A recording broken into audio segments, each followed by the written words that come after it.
Hey guys, it's your host, MD Lovelace, coming to you live from Graceland. You're watching the Sconni Sports Show.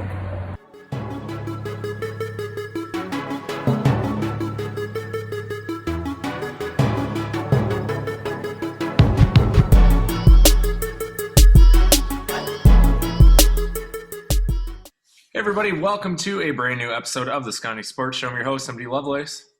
Jeff Bryce. Jeff, another victory Tuesday.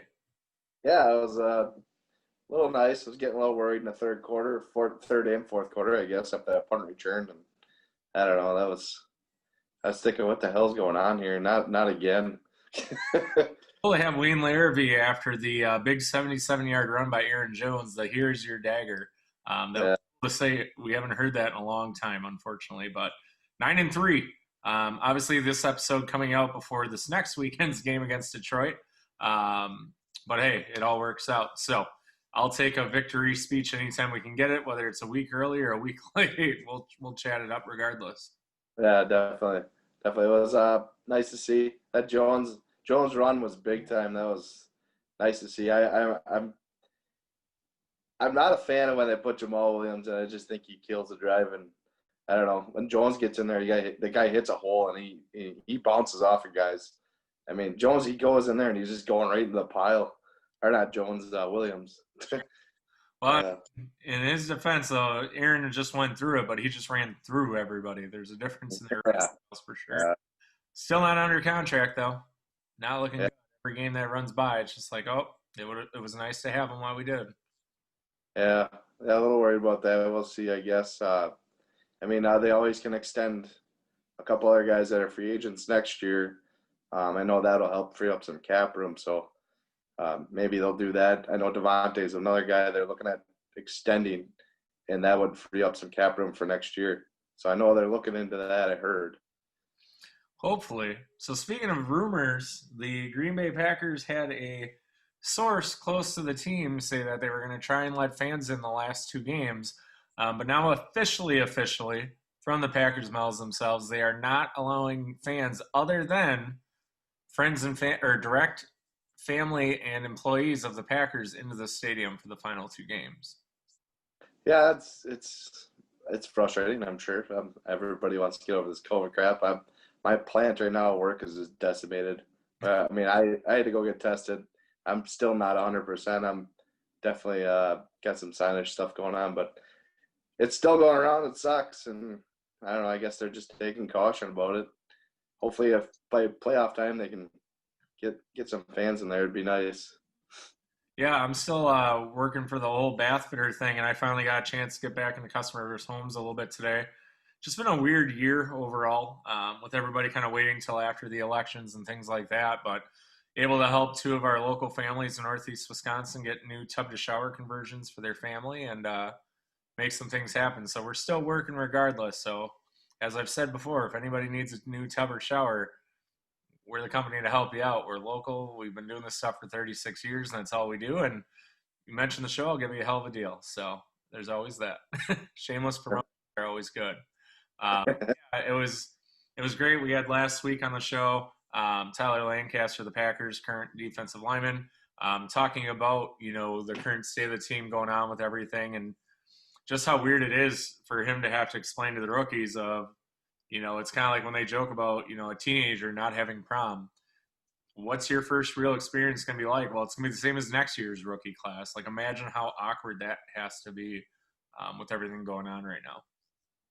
Yeah, definitely. Just to go into Lambeau Field and not have any fans, that's probably a whole different experience. Just wait till they get fans in there. Hopefully around playoff time, that'd be a big advantage for the Packers.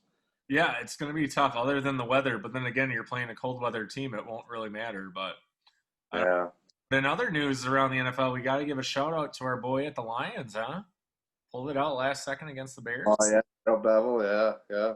So you always got to cheer for the Wisconsin guy. Granted, he's against us this weekend, but it's going to suck giving him his first loss as interim head coach, but we'll take it. Even Quintez Cephas, the back receiver, he had a nice touchdown catch. Well, other guys they had Wisconsin tie-ins over there, and then one of our old buddies when he used to do sports marketing, Danny Shelton's still over there with those guys too. So there's a lot of familiar faces to Packer fans, obviously still playing in Detroit or spend time in other places around the league come together. So we'll see. Hopefully, Bevel gets an opportunity to kind of keep going from there, and we'll see what happens. So. Yeah, I kind of think he's got a real shot at that head coaching job. I know he's been mentioned before as a head coaching candidate in different places, but I don't know. He's a good coach, so but yeah, we'll see here. I mean, you can just see the difference and improvement in the team, already in their performance this past weekend, and kind of had that nice change of pace. I mean, I was reading an article, I think it was a week or two, and I shared it to our page here that talked about the players' mood in the locker room. After the season last year, guys were lighting up cigars in the locker room and like celebrating, honestly, not dealing with Matt Patricia every day. I mean, that's got to make you feel loved as a coach, right? Yeah, definitely, definitely. What a week! Even Seattle losing to the Giants. I mean, I wouldn't have called that. I mean, even who was it the other night? Last night, Steelers getting their first loss to the Redskins. Or sorry, Washington football team. Sorry. That's what you said. Huh? I didn't hear you. Oh, I said Redskins instead of the Washington football team. Oh. The Steelers lost to the Washington football team. Yeah, how about Alex Smith at the end of the first quarter? I was just reading the article today. He got a fourth timeout. So if you guys didn't see the game, end of the first quarter, 20-some seconds left, and it's like third down, whatever. Washington needs to kick a field goal. They bring in the field goal team. Normally, a guy gives the ref the ball. They set it down, they go for it, and kick the field goal. Well, being the smart veteran that Smith is, takes the ball with him out of bounds, and they said he had to have known because he's smiling running out of bounds. Yeah, he was smiling. He knew what the hell he was doing. So he takes the football, runs out of bounds. Well, you can't play football without a ball. Being a kid, remember? Screw you, I'm taking my ball and I'm going home, and that's all there is to it. Same thing with this. I mean, guys, make sure that, he took his ball with him, and they had to stop the clock. So the referee said it was a administrative issue, was the exact calling on the field, which is, in my 30-some years of life, the first time I've ever heard of it. So with an administrative issue, they stopped the clock, giving Washington 8 seconds on the clock. What that also did for Washington is they have a different football that they use. So they are able to get in a football with a little K marking, which they do something special to these kicker balls. They were able to use that instead of their normal, NFL game ball during regulation, which is kind of cool too. So kind of different, but yeah, an administrative issue. Weird. Never heard of it before. They said it was like the first time they've ever heard of it really across the league, and every news source possible had to dig into it to see what the hell that meant. So, yeah. I've heard of it. That's the first time I ever heard of it. Tell you who was really excited for that Pittsburgh loss last night? Chiefs fans. Holy smokes, did that blow up overnight? He was called the hero of Kansas City. All hail Chief Smith. Hey, Alex, we're glad to have you. I mean, just reading the tweets and the mentions of him last night were great. Yeah, he became an overnight celebrity. That was pretty neat. Good to see him finally get something positive coming out of all the craziness Alex Smith has dealt with. Obviously, there's big rumors many years ago he was going to end up here. Aaron Rodgers was supposed to go to San Francisco, and it all worked out well for us. So won't argue that one. Yeah, I'll take Rodgers. I can imagine Alex Smith as a Green Bay quarterback with everything that's happened, unfortunately, in his career, not staying healthy. I mean, we have a good shot to win when 12 is on the field, and I mean that with our 12, not the former 12. So nothing really NBA news shocking this week. Obviously, the Bucks still trying to get the Giannis deal done. I think they have until the 19th yet. Still waiting on deals for that. It was cool. I posted the article as well on our page the other day. Did you see his teammates gave him 19 pens for his birthday? Yeah. Hey, this deal. I hope he uses one of those pens very, very soon. I'm getting a little worried. Is pushing that thing like crazy. Like, come on, bro, let's get this thing done. Let's get it done. And so far, the honest watch continues, man. It'll be interesting. They said it's gonna be a really awkward locker room if you don't sign. Like that. So we'll see how that goes. Did you hear? Santa Claus is coming to town. Canterbury Tales, Green Bay's premier doggy daycare boarding, and grooming. All under one roof. Paws down the best daycare fun in town. Join our pack at Canterbury Tales for the best holiday fun around.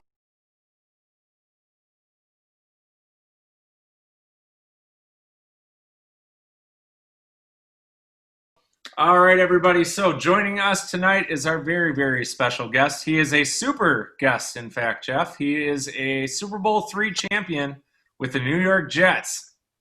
Thankfully, he's not on this year's Jets. I don't think he would want to be around here right now, unfortunately. I might have to come out of retirement. I think they, as you guys saw there, we are joined by Earl, the Twirl Christy. Earl, thanks for coming out with Jeff and I tonight. Oh, thank you guys, man. Appreciate you guys. You guys are the greatest, baby.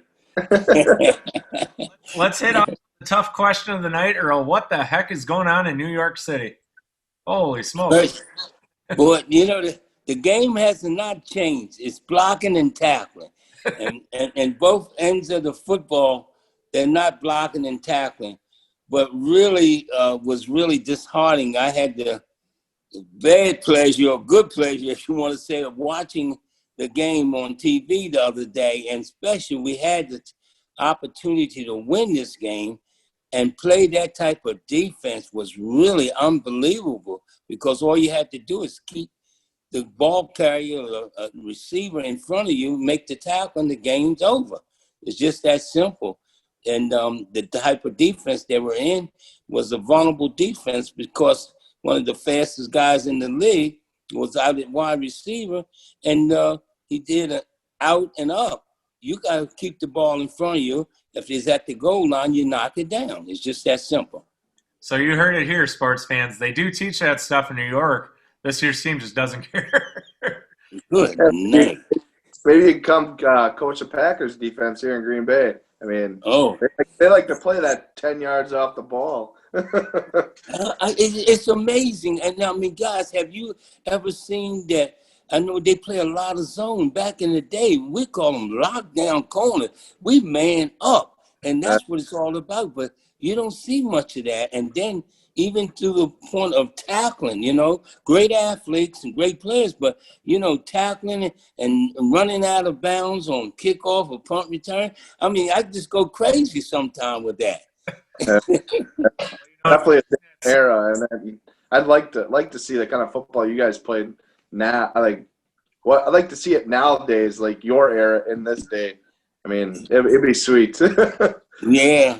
I mean, I love the game. There's no question about it. And you know what's really so impressive, guys, is the young quarterbacks, how they developing. It's amazing.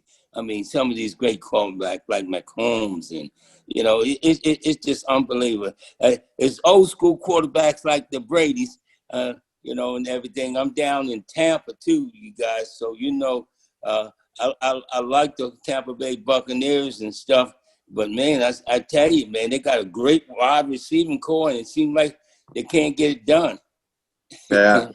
I mean, hey, they beat our Packers pretty well, so I have nothing to say there. Hey, the first I have to admit to you, buddy, the first time I ever rooted for the Packers was when Reggie White was with him, you know. So I was a real good friend of Reggie White, so I rooted for you.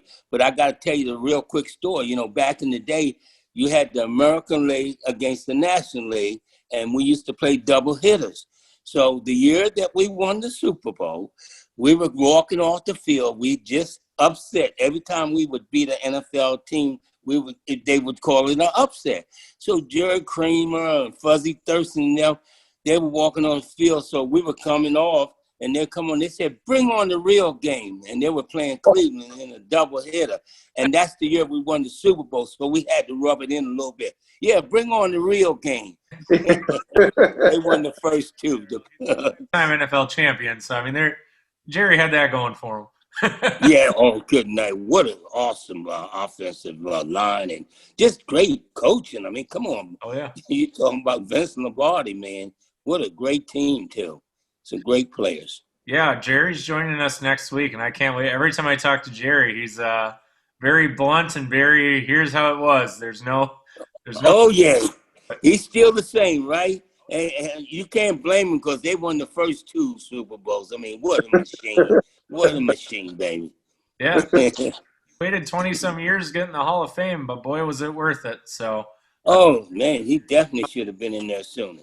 It's just amazing. What do you think about the Hall of Fame? In fact, since you mentioned it, our buddy Winston Hill from the Jets finally made it, man. I'm so great. I just wish he was alive to see it. But, yeah, Winston Hill finally made it.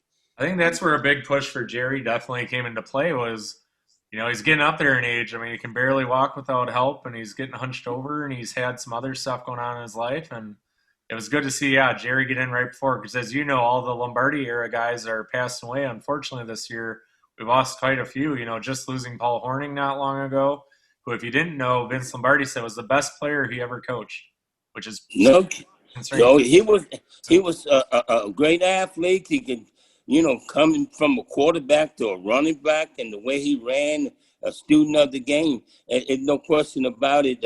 In fact, when you talk about, I lost 3 or 4 teammates this year myself. So off of the Super Bowl team. Yeah, it's been a sad year, as far as, and it's not even just all COVID. I mean, a lot of it just has to do with guys are getting up there in age, and care system as a whole is so overrun and overplayed. And my own mom, when I lost her, had issues with healthcare and insurance companies, and it's unfortunate some of the stuff they have to do with. But I know the NFL is really trying to build a better alumni chapter and build up that Medicare system for some of the older time guys. Focus on, today.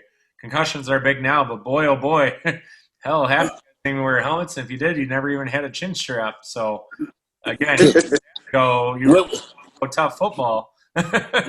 Were we tough back in the day, ain't it? Trust me, every ever talked tells us how tough you were, and I can see it. So, yeah, half missing teeth and noses, and ready for that. Yeah, no. See, now Jeff, my co-host, he could have gotten away with that. Me? No. You're a pretty boy, right? Earl. After this, so. Jeff looked like he keeps his game face on, man. I'm telling you. Jeff, you kind of scared me a little bit, man. No matter what people say, Jeff is the brains, so I guess I have to be the looks when you compare us. But the good-looking one, huh? Both you guys look great, man. I tell you. See, you're all nice and young. See, I can call you young, man. I'm telling you. Yeah. But I've been pretty much blessed, you know what I'm saying? Broken jaw and a few broken fingers and, all that good stuff. But so far, so good, A few concussions on the way, especially when you're running kickoffs and punt returns, right? Well, that was the good old day. That was when you can actually hit people and get hit now. Oh, yeah. We'd hit you if you went up in the stands, man. We'd get after you. Brings me to this point, Earl. How do you feel watching the game now where everything is a penalty? Oh, good. It drives me bananas. Guys, I'm in the media myself, and I covered the Jets, and especially a lot with when Rex Rhymes was there, right? So he would even give me the opportunity to even talk to the guys before the game, and that type of thing in the meeting, since his father, coached me, Rex Ryan, yeah. So, I mean, because I forgot he just passed away, but his father. But what happened is that I was talking to him, especially on special teams, every time there's a kickoff or punt. I'm saying, why are you blocking in the back? I said, the worst thing you can do is get in the way. And it just blows my mind. And I sometimes I get a little upset. I say, I would fine you for doing that. There's no reason to hold, not even on running plays. Come on. I could see on a pass protection, but on running plays and all that, holy man, that's a mental mistake. There's no excuse for that, okay? I can see when you're passing, if you hold someone to protect your quarterback, but not on kickoff, punt return. Every time, you might as well just say, okay, throw the flag before they even kick off.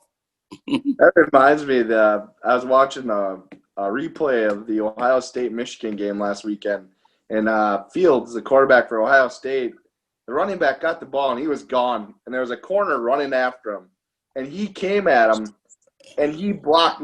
It was literally a block in the back, and they did not call a penalty. And like the whole ESPN broadcast is just praising him. It's like that was a block in the back. It should have been a penalty. So everything goes, right? Yeah. I mean, if you're good enough and you play for Ohio State, you're going to get the call. Home cooking. Yeah, well, definitely.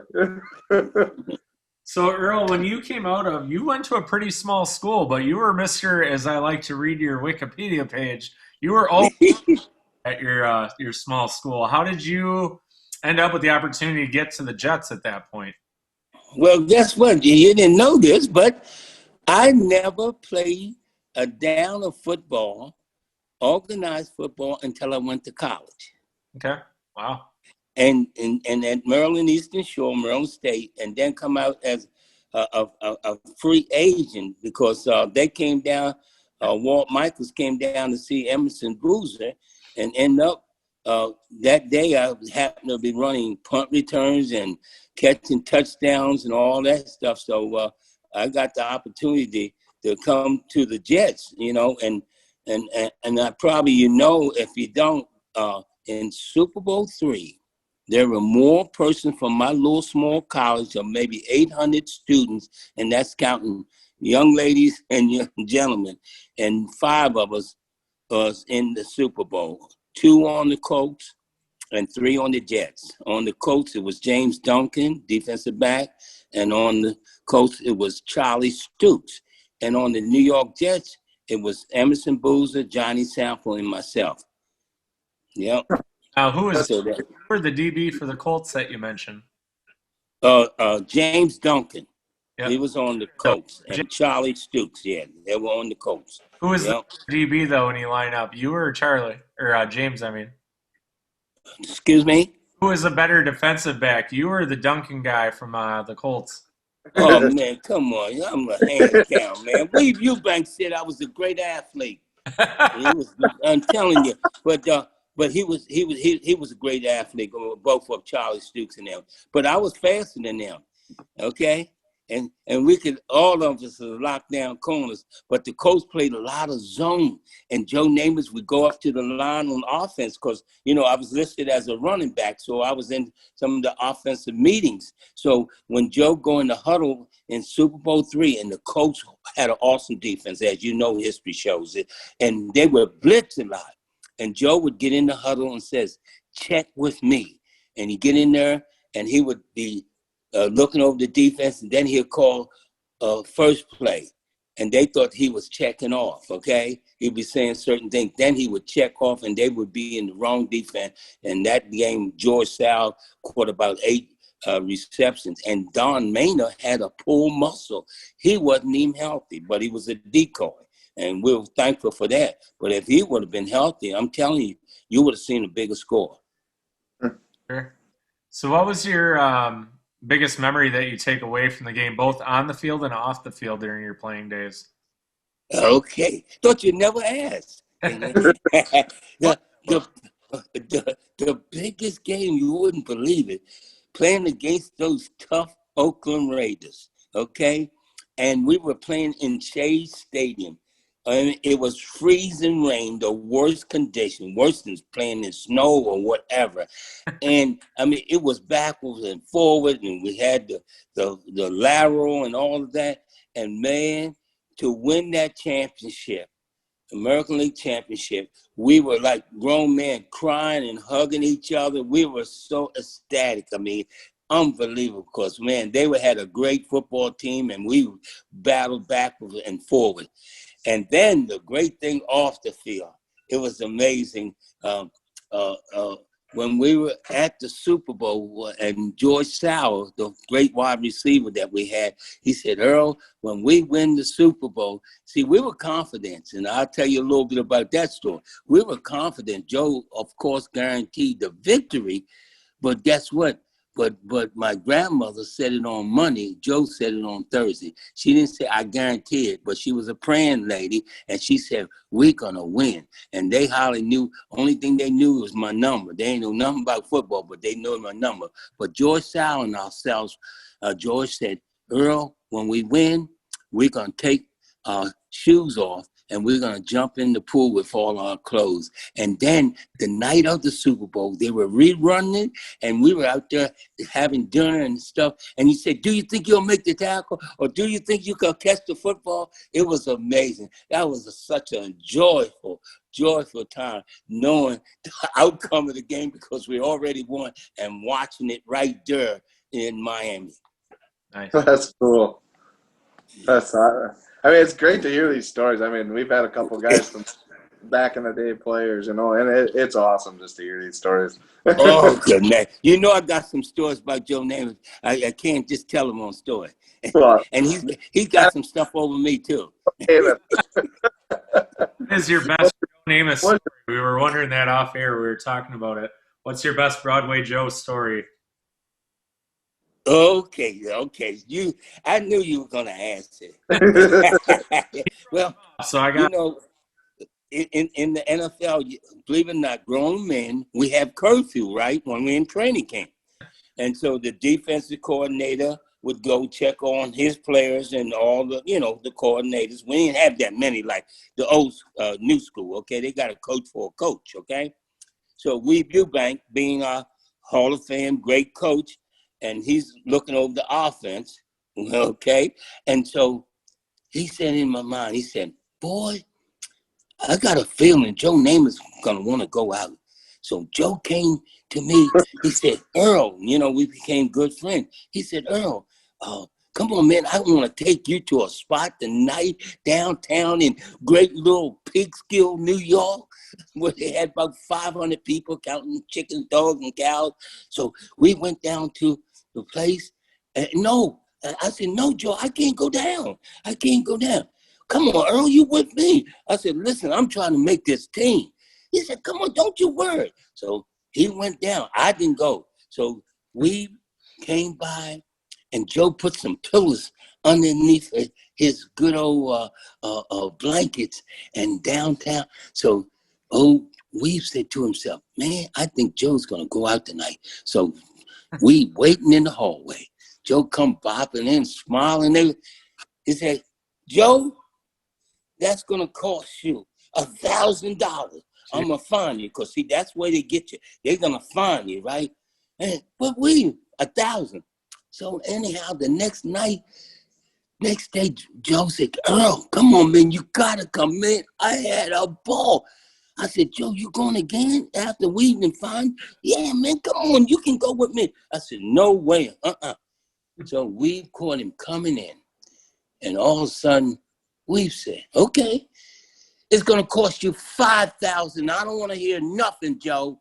And then he said, hey, by the way, Joe, if you go out tomorrow night, please take me with you if it's worth that much. So we said, take him with him. Okay. Yeah. That's awesome. Yeah, but Joe, he didn't have the greatest stats, but you're talking about a student of the game, and I talked to other quarterbacks like the Terry Bradshaws and Dan Marinas with that release, and a lot of them patterned their game after. But what was so awesome about old school quarterbacks like John Unitas and what have you, they were student of the game, and you guys know most of the quarterbacks don't call their plays, but this kid Mahomes might end up being one of the greatest that ever played, because he has all the tools. I mean, smart. He doesn't panic. He knows the game, can read defense, because that's the biggest challenge for folks. And now the kids are just coming right in and starting to read. And plus, he got athletic ability. But you got to take your hat off to the Peyton Mannings and boys from New England who's down here with Tom Brady. So it's amazing, man, what you go through. And a lot of people don't know that playbook is something. And you notice that most of the guys are in college when they play football. So they got to be students of the game. Now, Earl, we were chatting before you came on with us tonight. You have to be pretty happy about this. The Pittsburgh Steelers finally getting their first loss of the year last night. Aren't they something this year? Holy smokes. Well, yeah, but come on, you down on the goal line. Come on now. You did you guys watch the game? A little bit I did first a half. little bit. Okay, but and anyhow, I know the Miami Dolphins are because you don't like to get records broken, perfect season. So it's tough to go through that. As the old saying, on any given day, a team can beat another team. Any given day. Yes. Yeah. So, what It's is your def- take on this year's NFL? I mean, the AFC is just, you look at some of even the NFC, you're looking at teams being what are they, 5-8 right now, winning a division at that point. Could you Oh, good night. You talking about the Giants on how well they five come on and eight first place? division? You got It's a unbelievable. seed already. I mean, come on, man. That's Oh yeah, that's great. It's bad enough when they're 500, yeah. But oh man, well I guess there's parity, as they say. Okay, yeah, it's amazing. It's amazing. I don't know, personally, I would think you at least got to be 500 to make the playoffs. I don't care if you're Yeah, yeah, winning division or anything. I mean, if you Mm, can't make it to 500, I don't think you belong. yeah, yeah. No question. They just giving them different titles for that, but it's gonna be interesting. I mean, it doesn't seem the same, because we're not free to go to the games or do whatever. But they trying to do their best and with the situations. But I mean, it's a great game. There's no question about it. So, Earl, let me ask you, what was your biggest takeaway from playing your 3 years in the NFL? What was the best breakaway? Best thing that you've taken away from your playing days in the NFL? Like, what was your highlight moment? Even if it wasn't playing necessarily, what was something that you took out of your time in the NFL?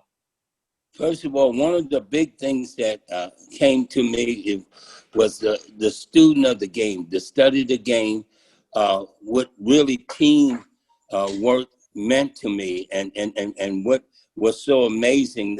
This year, I had the good fortune of writing my book, The Earl Christy Story, the story of a champion. And it was so enriching for me because I really had a phenomenal story. And of course, Joe Namath being one of my best friends, and it's all in the book called The Earl Christy Story, the story of a champion. And we are on earlchristystory.com and also on my website. I don't know if you had a chance to see it because, like being a media person, I never dreamed of me being a person that's on television and everything. And that was earlchristy.com and everything. And it's just been amazing because I never dreamed of off the field has been the greatest thing to take away from fellowship, friendship, having the right attitude, and really learning the word called TEAM, team. Together, everyone achieves more. And it's the same thing that I took off the field in football, to give it your all and everything. And it taught me, even in practice, I don't care if you're in business or whatever you're doing, and being a former teacher, being a coach, all those things helped me to develop from coming off the field of discipline, to studying the game or studying anything that you do and give it your all. I can recall this one.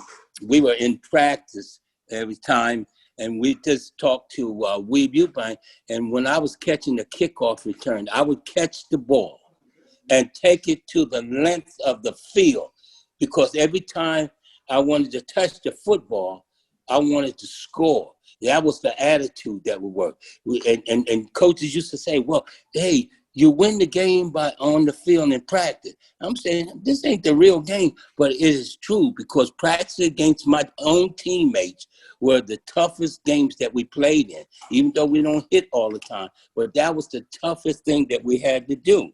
And it was just so amazing. And what was another highlight from taking from the game, how me and Joe Namath built a tremendous relationship. In fact, I got the book here, and he wrote the introduction for my book.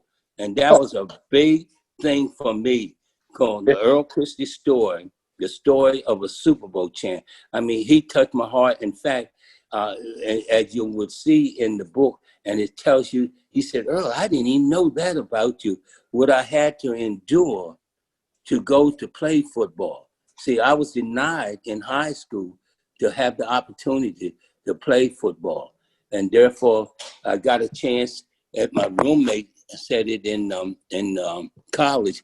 And, you know, you could try out from it because of my athletic ability. Because I didn't know nothing about Red Dog or Blitz and even learning the different holes. And then never played defensive back until my last college game. And then I go to the Jets and the coaches say, oh, we want you to play defensive back. And I never backpedaled and did all that because I was a wide receiver and a running back. But I taught one of the most important things, respect one another. And that's why Joe Namath, he doesn't even get credit because, see, he brought us together from the South and the North because we've never played with one another when we come, blacks and whites together, and the love that we had for one another. It was so amazing. I mean, you can't believe the joy how we had as a team, and that was so important. And Joe Namath is a big responsibility for it because he's from Beaver Falls, Pennsylvania, and he went to Alabama, as you guys know. I mean, that was one of the greatest things. And that's the thing that you missed, the locker room. And you've probably heard it before.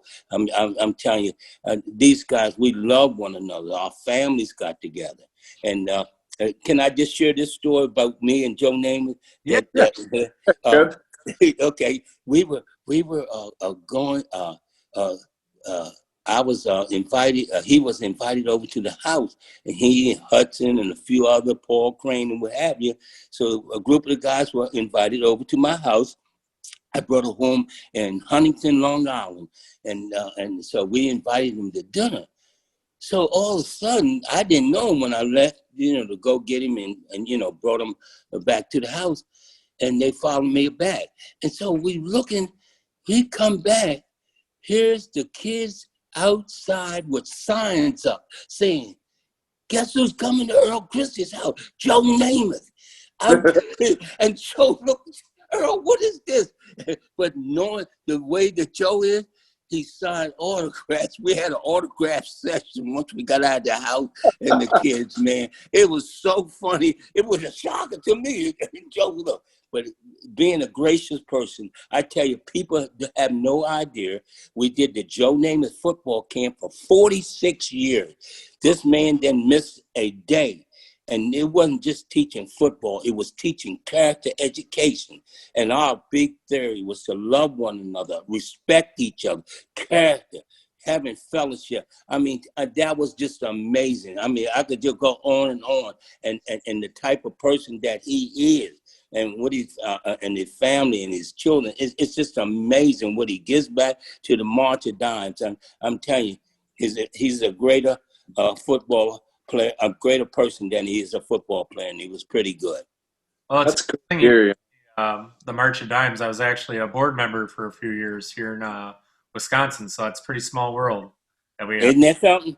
Oh, isn't that amazing? Yeah, we've done a lot of stuff with that, even doing auctions and everything. And that's what makes you guys special, man. That's what sports are so awesome. It's the greatest tool in the world, bringing people together from all walks of lives. That's why it's so awesome. And in fact, on Monday nights, I do a show called Faith, Family, and Football, in that order. Yeah. And every Monday night at 7:00, and it's just amazing that what sports has done. And in fact, it was so amazing when you think about the great Pelé, the great soccer player.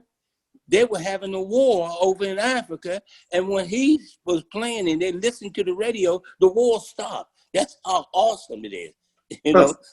It's amazing what it can do. And I'm telling you, and my foundation, with my grandmother taught me and everything, it was just amazing. And by the way, guys, with my foundation, we used to go to the hospitals and bring teddy bears. and everything and give to the kids and some kids and even balloons. But what's amazing, just real quick, I'm very blessed that I just got my first, the Earl Christy bear. The Earl Christy bear. And with this COVID and situation, we're going to be going to the hospitals, when we can, you know what I'm saying, because we got to wear our masks and be safe. And also when the schools get back into a little normality, because, I taught in 6 different states, physical education, what have you. So we're going to be distributing bears, and we're very blessed that we're going to have sponsors like when I used to do it, Target would furnish me with the bears and things of that nature. So nice. That's pretty cool. Yeah, I'm so blessed when you talk about man off the field, and I wouldn't have done that if it wasn't for playing in the NFL. It's given me a platform, and I'm so proud of that. And and I just thank a lot of people. I can't thank them enough for having me to get on this journey. And it's still happening. And even with my faith base, because I had a good chance a couple of years ago, I'm an archbishop spiritually, but I had a chance to go to the Holy Land on my 75th birthday. And it's just amazing. I mean, it's a game changer. Well, we were big time when I got my barber and my local limousine company to sponsor us. And here, I don't up to your level yet, Earl. I might have to pick your brain after this. Pick my brain. Tree, as you can see, is a little bare. So, man, look at you. You're looking good, man. I can use that tree. In fact, I should have sat in front of my tree. In fact, I got 2 up there, and my little granddaughter helped to put up the little small one. So we putting up another tree. Got to have a tree. My kids, a country guy like me, man. Looking good, buddy. You didn't decorate it yourself, did you? We let the kids, and that's why there was a row of lights underneath the tree. So all this was down on the floor. Okay. Hey, you didn't put a Joe Namath ornament on there? He got a little ornament to hang on there. Oh yeah, everything. Look at this thing. Yeah, we got. Oh man, it's looking pretty, buddy.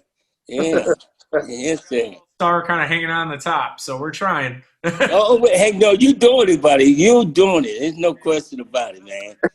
Yeah, appreciate you guys, man. 6 to 13, you can blame it on them, so we're okay. There you go, man. Keep you young, buddy. Well, Jeff and I were joking off air, man. It's a busy December for us. We just had my 13-year-old girl just had her birthday. We have congratulations, my other teenager. Yep, my other half now has her birthday on Friday. So happy early birthday to her. I'll put it on the show. Yeah, happy birthday. We have my son next week or the week after. No, a week from Thursday. He turns 7. Good night. That's beautiful. My birthday in the middle there in the 22nd. I turned 30-something in the middle. And then 25th, my brother is having his birthday. So we have a very busy December. Well, if you got some athletes in the house, I'm giving you a recommendation. Please get them a good jump rope, okay? Good jump rope, man. Get those feet going and everything, okay? Gym, and the kids learned they were definitely out of shape. So it was cool. They had some firsthand training with a really good fighter down there named Montel Quick Jackson. And, yeah, they learned first jump rope and all that stuff is very helpful. Bless you, man. You're just enjoying the good life, the dream. Especially for that first one, it was so important that people view the UFC as just a big violent sport. And Jeff and I walked in like, man, are we really in a UFC? It felt like a high school camaraderie. You know what I mean? Everybody's doing their own thing with all walks of life, just like football. But no had that, oh, well, she's a nurse, or oh, he came from a slum background, or whatever. You know what I mean? There was none of that. It was just, how can we help you guys? It was like, man, we're just here to watch you guys. No. You tell us what you want, and we'll That's awesome, man. decisions. It's just things, like I said. JJ, how you pronounce your beautiful last name? Lovely. Oh man, you just love that. Take that to the bank, man. What a great name. What a great name. So I know you probably hear Jeff from him. That's right. Tell me. That's awesome, man. Depends on where you're at and what you're trying to do. Being in football, Not the best last name to have on your back, man. No. You're in trouble. You know, you're in trouble. First we come after you, guy. baby. How you love this? She's already going. That's amazing. You got Yes, sir. gives you thick skin, so it's all right. We're having fun with it. Like I said, one day at a time, and That's right.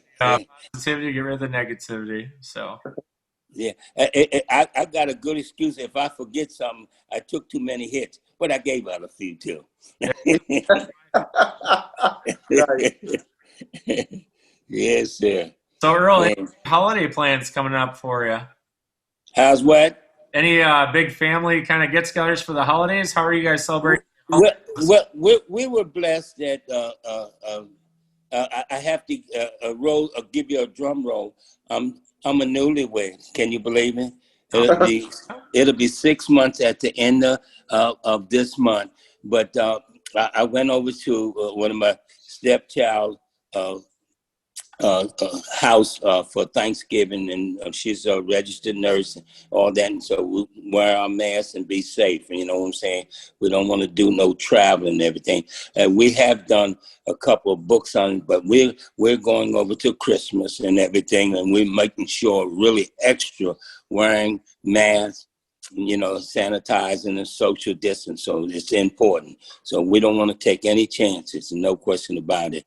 So we're being safe. And I tell you, I can't eat like I used to be, but I tell you, I gave them a good run for the money for Thanksgiving, buddy. They were in trouble, man. I mean, we had a spread that's second to none.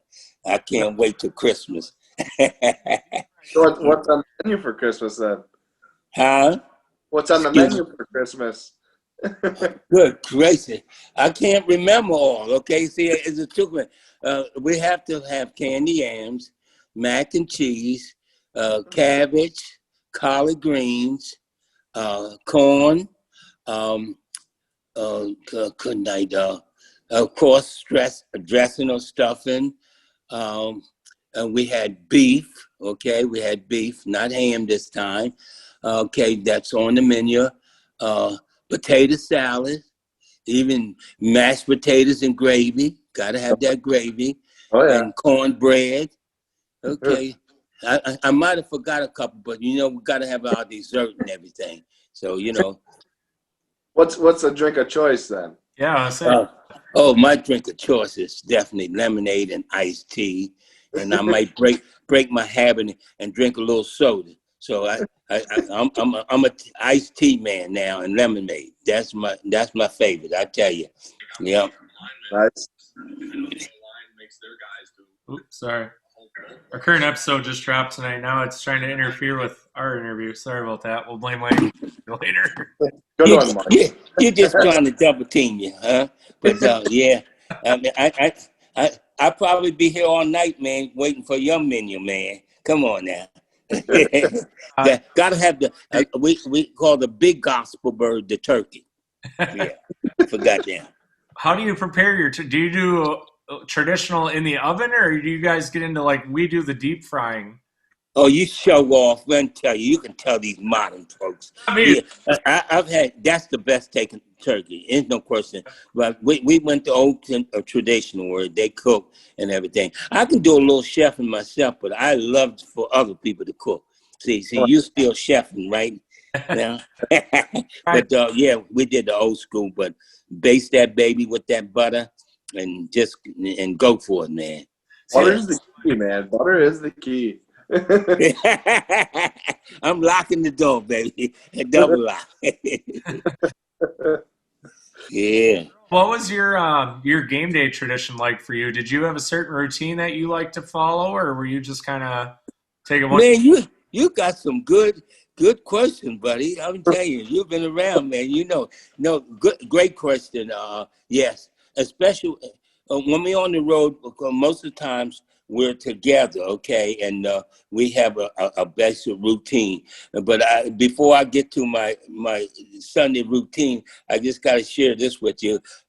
We were at Oakland Raiders, and we played the San Diego Chargers, so the team would stay really out there and what have you, and we'll be on the road. So, but on Sundays at home, when I'm at home, I would have a half of a pot pie and a beef or chicken, and I wanted to be hungry when I went to the game and got prepared and just went to that and, meditate. Of course, I did a lot of praying, and even when I got dressed, it would take me over half an hour to put my socks on. Just something. Yeah, I just put one on at a time and everything, and it just was a routine that I have. And nowadays, good night, the guys put these earphones on and all those type of things. But I would just kind of like meditate and everything, because in most games I knew that if we won the toss, we never deferred, and especially with the offense we had. But that I was going to touch the football, and that you had to really pumped up, man. And and after that first hit, then everything settles down. Yeah, it's weird how the deferment thing kind of has only been popular the last few years. It was always had to yeah. Now this deferment thing has been so weird. Oh yeah, it's crazy, man. We get the ball in the second half, man. We going after, especially a quarter offense like some of these teams, man. If you have that great offense, man, you go and score right away. Is there a current coach that you would like to play for, like today? The coach? Oh, good gracious! Believe it or not, although they lost, Tomlinson, for Pittsburgh Steelers. Oh, good gracious, man. Know the game, the players play for you. When you know the game, know how it comes, and you surround yourself with great coaches. See, that's what's so good. Yeah, Thompson, because they teach values. When he was in the game, Tony Dungy, that's the type of school from. And if it was in basketball, you like to play for your boy Pop from San Antonio. Sure. But Popovich, yeah, man, he was awesome. But I'm just trying to think of some other coaches that I'd like to play for in this league. But those two, Thomason really comes to mind, because some of these guys do such a tremendous job. It's just amazing. But I love him because of his attitude, his character, his values are so important. Because definitely energy to the sideline.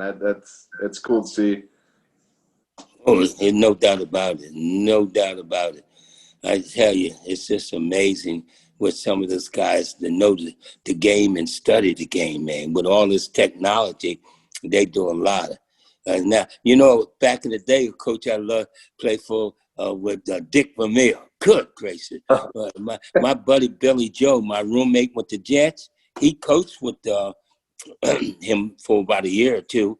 Okay. And man, this guy got up for the chickens to crack of dawn and everything. In fact, really, actually, when the Eagles went to the playoffs, when he was coaching for the Eagles the first time, they were just burned out. Their legs, man. You're talking about a work ethic. So you can overdo it, but just a student of the game, man. And great Tom Landry's and everything. I used to laugh because I was a good friend of Randy White. And man, he had the utmost respect. And that's so important when you can get your player. And believe it or not, guess who I played for his dad, Rex Ryan. Oh, good man. Oh, man, I'd run through a brick wall for him. He was something. Yep. He had a couple good teams, but most of the young men were overachievers. One quick question for you. So it's interesting to see how close you were on the defensive side of the ball with your quarterback, because 95% of the guys we talk to now, if they're on one side of the ball, that's all they know. Come on now. So you guess what you're talking about? You're talking about one of the greatest ever played for the Packers, for your Packers, Jeff. That's right. You teach offense to defense and defense to offense. Then you can know what's happening. Weave Eubank did that. And Walt Michaels, they did that. That's the key, boy. You just hit a note, and they don't understand that. You can know what the offense is doing in the defense, man, then you got a better understanding of the game, what they want to do. Yeah. That's why a lot of players too. I think personally, for me, I played a lot of defense, but then when I got into coaching, I seemed to always coach offense. So Okay. yeah, you hit on that Okay. point. You seem to always know what to look for and how to coach against. Even in my time with Green Bay, I was coaching receivers and running backs, being a defensive back. So it was interesting to see. And then the coach put it that exact way. He goes, "I brought you on because you know how to defend against certain things. I want you to Come on. guys what they're doing." So it was interesting to see that. Great Vince Lombardi, man. Oh, I just love his foundation, man. I'm telling you, and Don Shula, when you talk about coaches, that man had a philosophy that was second to none. Man, I'm telling you, you gotta love that. And I just love even Vince's his moral standards and everything, man. That's what it's all about. Hanger on. That's what, yes. And, If there was a team you could coach for in today's NFL, Earl, who would it be? what team? If you could coach for any team right now in the NFL, just based on the players, the locker room setup, the team itself, besides your Jets, of course, we know Okay. the team that you'd want to coach for in the NFL.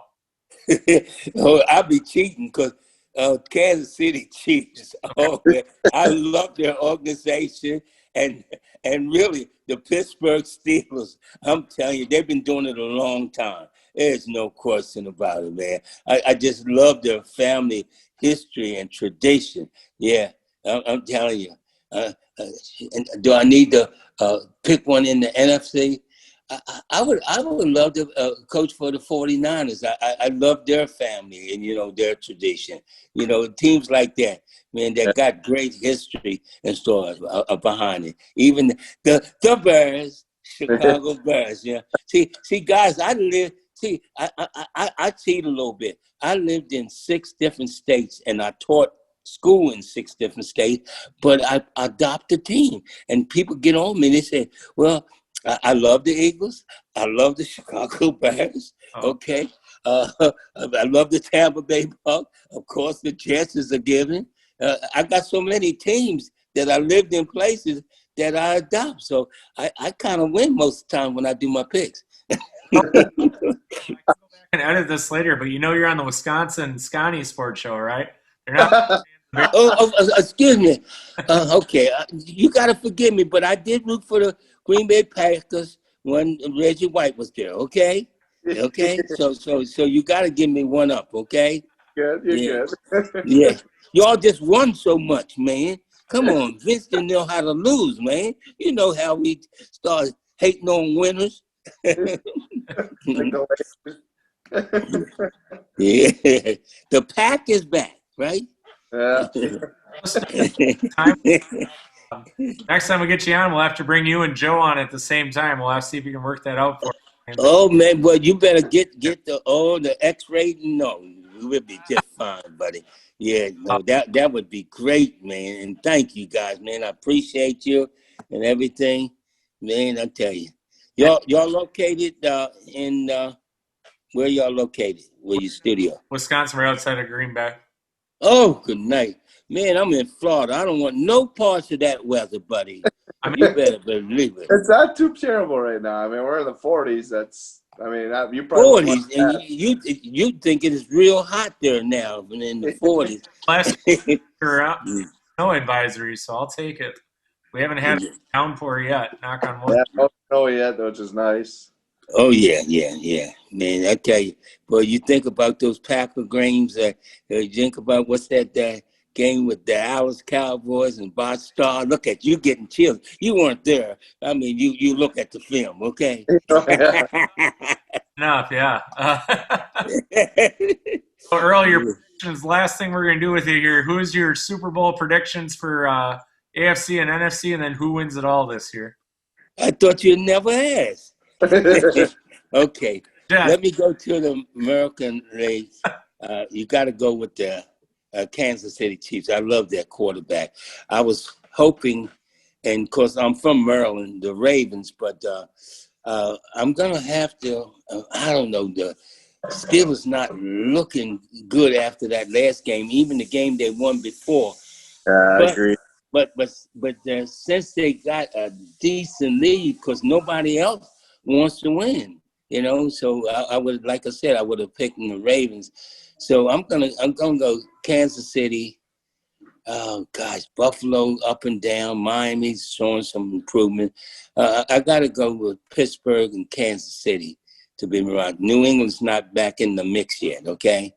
And for the NFC, I definitely love the New Orleans Saints. I just love Drew Brees. I mean, just tremendous. And the young man on defense, Mario Harris, man, good gracious. I love the way they play.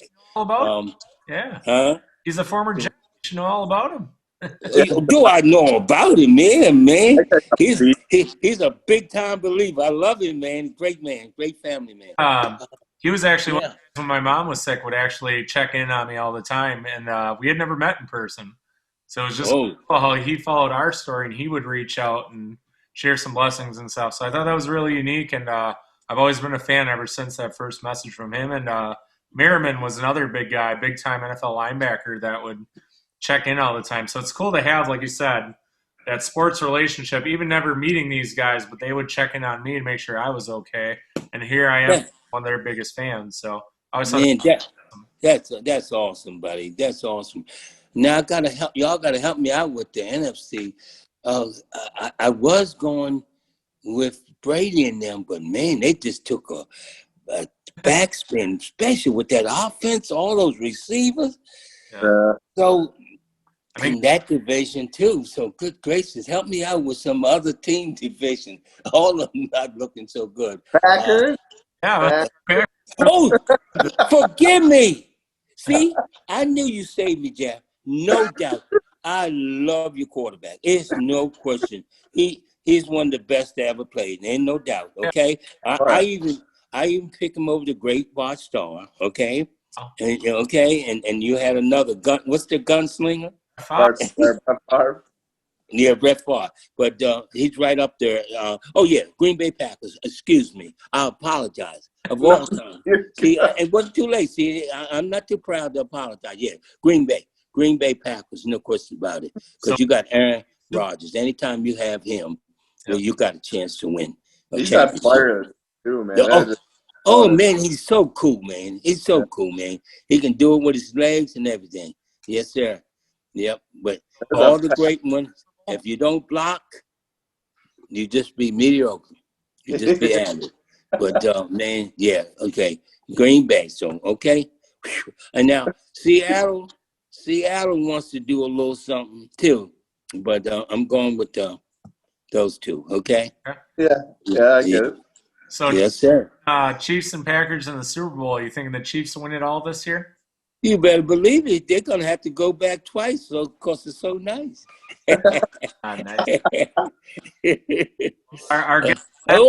Look, Jeff, forgive me now, Jeff. No, I'm just being real. Now, Green Bay, like you said, Green Bay has a shot. So, oh man, now who I like between Green Bay and New Orleans? I'm gonna have to go with Drew Brees is healthy. Ooh. I'm gonna have to go with Drew Brees. So forgive me, Jeff. Okay. Good, you're good, man. I understand. Okay. Fiction. Yeah. See, sometimes we go with our heart, right, buddy? Yeah.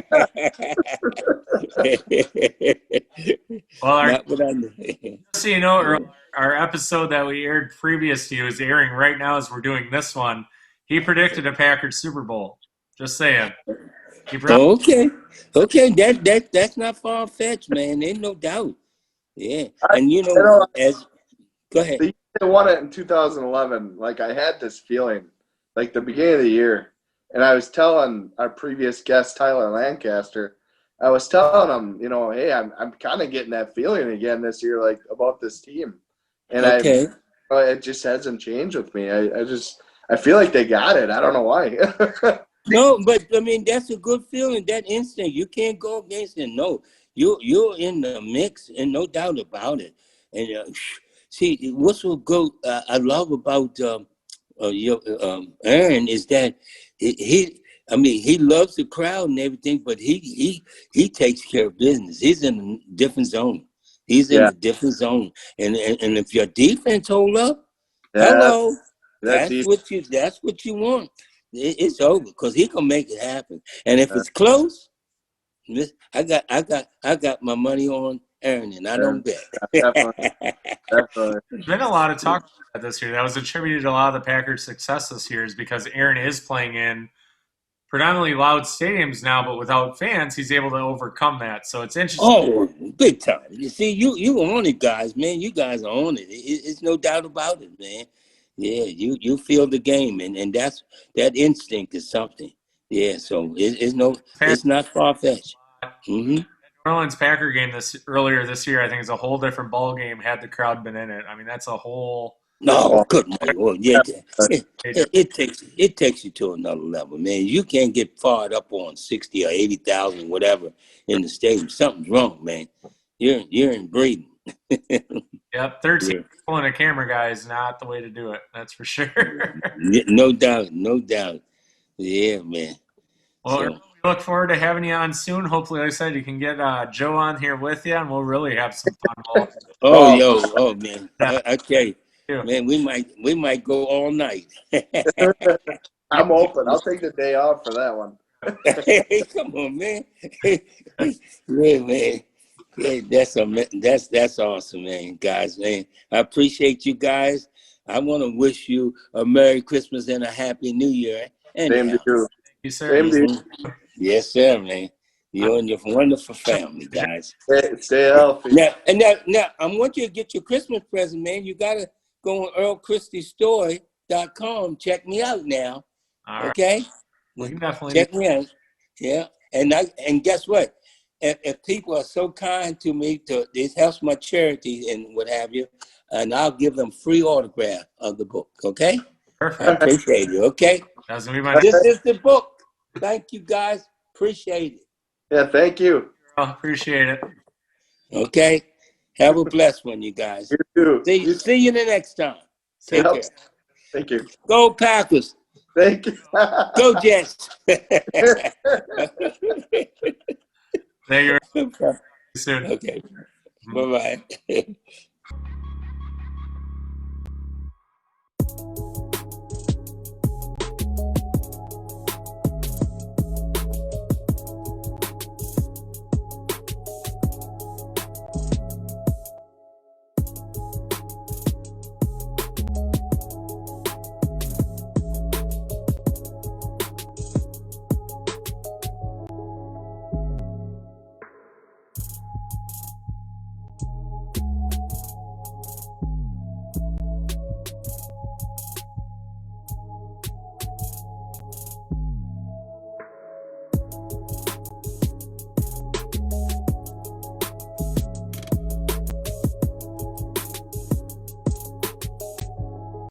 All right, everybody. So that was, again, former New York Jets Super Bowl III champion. We forgot to see the ring, but you can check a picture out on the show post here. Pretty cool, ring to see. Different than, again, your Super Bowl I and II. It's always cool to see the guys from the different teams and how they come to be, and then the monstrosities that they have in today's era is just so night and day different. So, yeah, definitely. It was cool. Cool to hear stories about Namath and the times I go out and, Namath being a party guy. And, I mean, just hearing about Namath's character, obviously a good guy. And I don't know if a lot of people know that, It's cool to hear that. Does a lot of golf events, a lot of charity work. Again, it was news to me being a part of the March of Dimes for so many years that he was a part of that organization as well. So it's cool to see that, I wasn't the only one involved and that he too had his time with that organization. So kind of neat. But yeah, always a good inspirational guy. Earl, I think, held back on us a little bit tonight. Maybe he is saving something for the Broadway Joe and Earl show coming up soon. So let's hope we make that thing happen. That would be a good time. So let's get to our predictions. Again, when this airs, the Packers will have already played the Detroit Lions, being flexed to the late game. It's at Detroit, but we still have Aaron Rodgers. What do you think? I think the Lions seems a little rejuvenated, especially after that Bear game. I don't think the Bears are very good, so I don't really want to give the Lions too much credit. But then again, you never know because the Packers always just seem to come down to the Lions talent-wise whenever they play them. So I don't know. I'm gonna go 34-24 Packers. Okay. Not bad. I was pretty close to what I was thinking. I'm looking at my notes here. I had 37-17 Packers. I think somehow finally get everything roaring, ready to go. No pun intended. Obviously being in the Motor City. But yeah, I just think that even with Daryl Bevel being there, so much has changed with the LaFleur era coming in and some of the changes that he's made. I just think it's a night and day difference. And then, the Lions just don't come in ready to play against the Packers. Yeah, definitely. One thing I want to add, I think Tavon Austin's going to play a big role. I don't know why. I'm feeling it. Tyler Irvin's out for possibly the whole year with the ankle injury. So I think Tavon Austin's going to step right in for Irv. And he's going to throw those little jet sweeps and the punt returns and everything. We're going to see what he has left.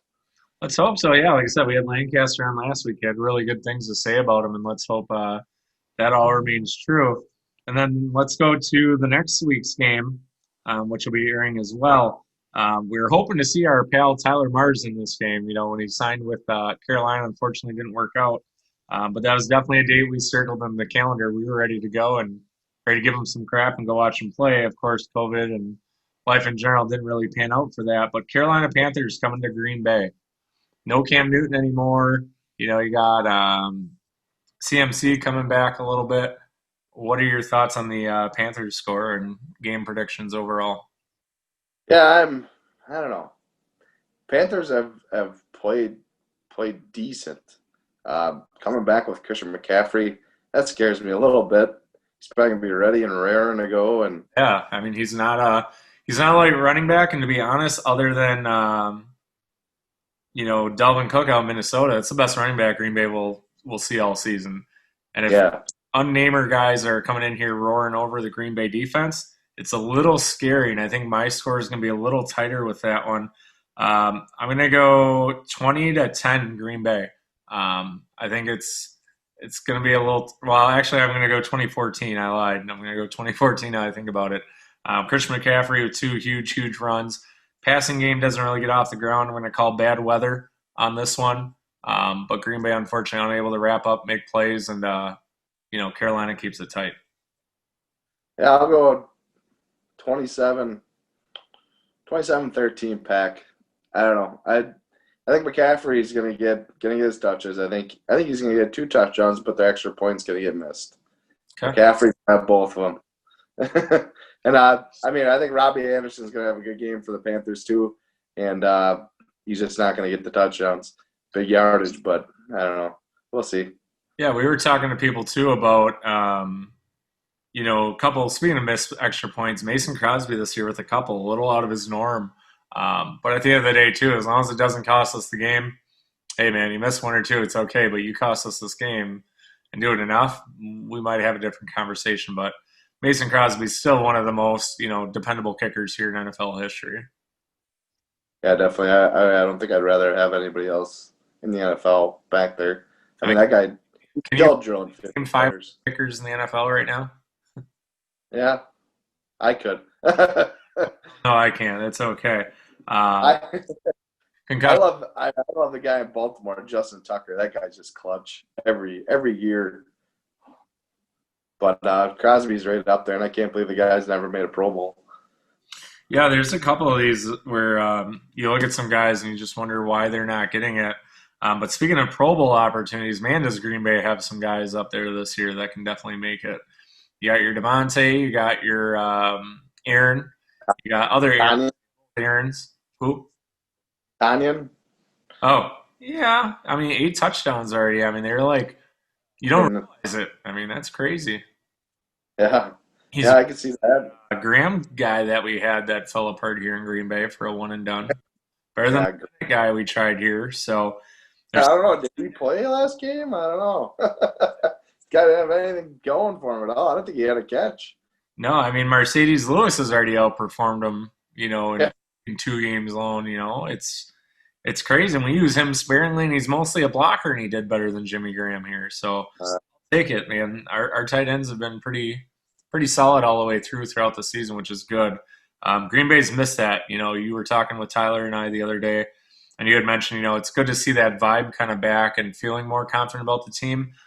Again, still that run defense is scary. So yeah, to see these last few teams down the stretch is not a safe feeling. But at 9-3, it's weird to see we haven't really clinched the division just yet. But there's teams in other divisions that are 4 and whatever and already claiming playoff spots, or 5 and whatever claiming playoff spots, and we actually have to keep playing for ours. So Yeah.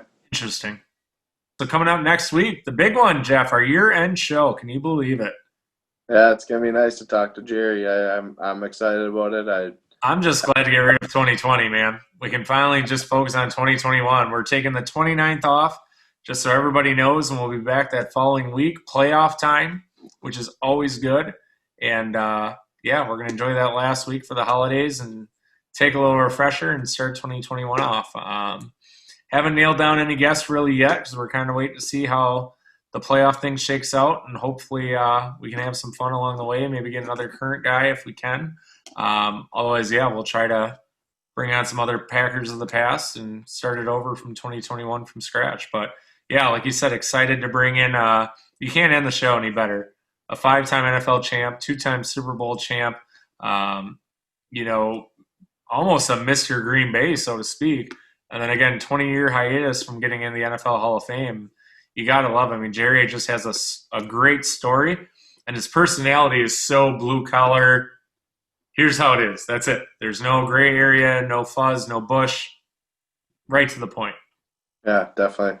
Pretty cool. See what he calls out, the softness as he views the current NFL. I know I've talked to Jerry quite a few times, and we always joke about if social media would have existed back then, how many guys would not have survived their era, so to speak, without bracelets or other things in between. And, just to hear about the toughness of yesteryears versus today is always the big thing that he points to. So we're going to talk about an audio CD Jerry has out right now as well. Has some recordings out with Vince Lombardi, Bart Starr. So it's got some really cool throwback stuff. We're going to hopefully get a couple sample clips I can share with everybody. But we'll be talking about that coming up as well. So lots of exciting stuff. It's almost bittersweet to say goodbye to 2020, but I'm just hoping we get back to the original format of being live and in person with our guests. Like I said, last week, so funny of doing the tin can speech right across the way with my neighbor here, Tyler Lancaster. It would be great to go back to normal with these guys. Yeah, probably just take a little bit of time. I know it sucks, but I know. It sucks. Because we could use some advertisers, Jeff. We want to do some cool, crazy, fun stuff and travel. We have for fans that don't follow us already on social media, Sconni Sports Show on Facebook and Sconni Sports on Twitter and Instagram. We are trying to set a date where we can get down with former NFL running back Edgerrin James. Has invited us down to Florida to film with him. He doesn't believe in doing stuff over Zoom. It'd be nice for COVID to kind of pass by so we can get that interview done because, man, I'm excited for that one. That'd be neat. I have no idea what to expect. And then his kids are being heavily recruited right now for sports as well. And the guy just lives a life. I'm just going to leave it at that. So we have a lot of cool things we want to do in 2021 and hopefully, with a few more sponsors coming on and everything else. Before I forget, shout out to Canterbury Tales here in Green Bay. It's a dog kennel and pet resort, I guess is the new phrase for it. They posted a picture of my dog having a blast there on the splash pad this past weekend. As we said earlier, we celebrated the kid's birthday weekend down there. And, he had a good time. And, now they're doing a little bit of advertising with us, which is fun. So Gomer will be at Canterbury Tales for many times to come when me and the missus future missus need a break. So, again, shout out to my other half for her birthday coming up. That'll have aired this past weekend. Excited for that. I mean, it's just been wild how this end of the year, we just talked about getting ready for Halloween, and now we're already weeks away from Christmas, which is scary. Yeah, definitely.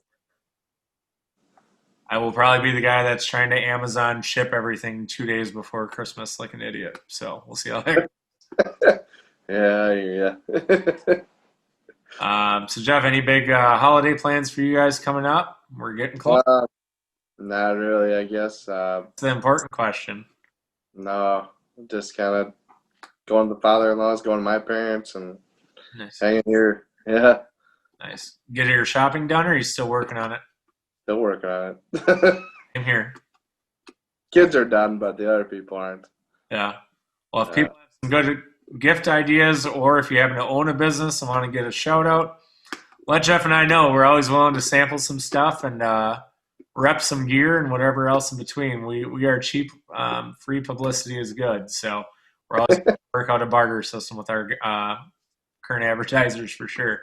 Yep. Big other shout out too. I have to give one out to a couple other places. Green Bay Limousine with Joe over there, been great to us. We had a nice little limousine ride with the kids for this weekend. Took them to Smart Cow and just a little ride around.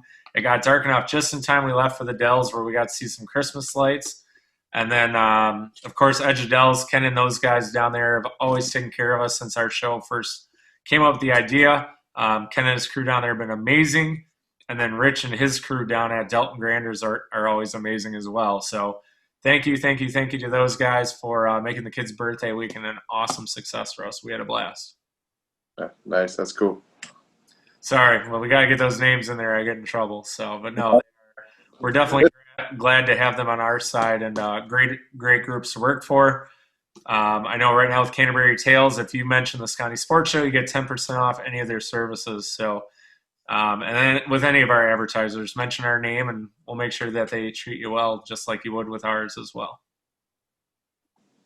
So we did our predictions already. So Jeff, that's it. Yes. Last episode of the year, man. Just still weird to say.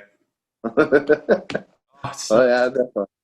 Just seems like just yesterday we were filming with Montel, and here we are, umpteen guests later, and getting ready to say goodbye for the year. Just wild. Yeah, it's been a ride so far this year, and I'm looking forward to the rest. It's been good having you on, and yeah, look forward to Christmas. Hopefully, I'll get your gift in the mail soon. And Oh, you're good. You're good. don't worry, I'm sure I'll get you something nice, real shiny plastic, whatever it is. I'm sure. So, any credit card, we're not that big yet. All right, so let's get out of here for this week. So for Sconni Sports Show, I'm your host, MD Lovelace. I'm Jeff Bryce. We'll see you guys next week. Thanks for joining us. Thank you.